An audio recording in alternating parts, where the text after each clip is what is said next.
दोस्तों आज की इस वीडियो में हम लोग प्रतिशत निकालना सीखेंगे। यहाँ पे प्रतिशत निकालेंगे, उसके बाद में यहाँ पे प्रतिशत का प्रतिशत भी निकालना सीखेंगे।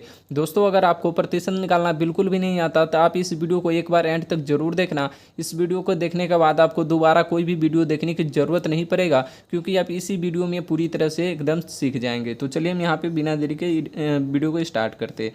तो दोस्तों यहाँ पर प्रतिशत का मतलब तो पहले 100 होता है, तो आपको जहाँ भी प्रतिशत दिखे, अगर संख्या के साथ दिखे तो उसके बट्टा में 100 हो जाता है। तो चलिए हम यहाँ पे क्वेश्चन सॉल्व करते हैं ताकि आपको अच्छी तरह से समझ में आए। तो यहाँ पे बोला गया है 60 का 25% निकालें। तो दोस्तों यहाँ पर आपको जो भी संख्या रहे उसको पहले क्या करना है, यहाँ पे लिख लेना है। तो यहाँ पे 60 है तो 60 को हम यहाँ पे लिख लेंगे। उसके बाद में यहाँ पे कितना है, 25% है।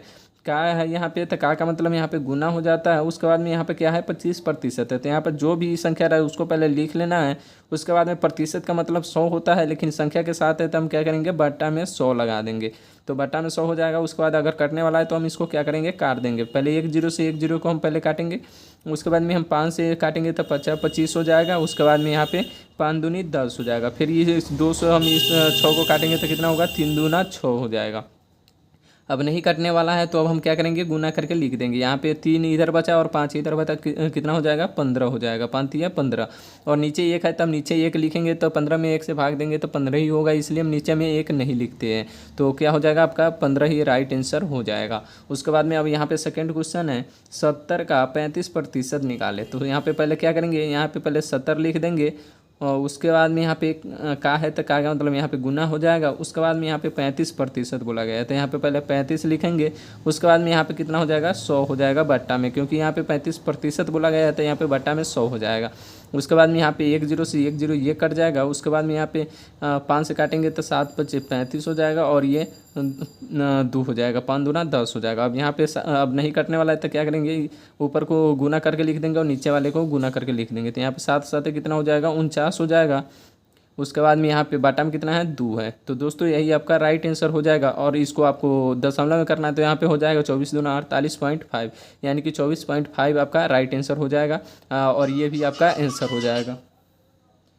और उसके बाद में यहाँ पर अब हम चलिए अभी ये प्रतिशत का प्रतिशत निकालना सीखते हैं। तो दोस्तों यहाँ पे सेम प्रोसेस करना है, बस इसमें क्या है, 1% और बढ़ जाता है। तो यहाँ पे कितना होगा, पहले यहाँ पे 200 लिखेंगे।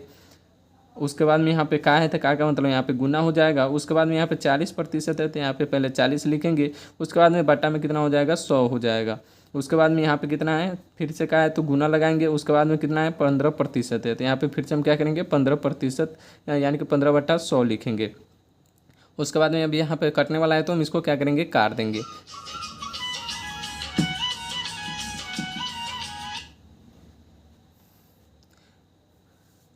यहाँ पे अब काटेंगे इसको तो 2 जीरो से ये 2 जीरो कट जाएगा। उसके बाद 1 जीरो से 1 जीरो ये कट जाएगा।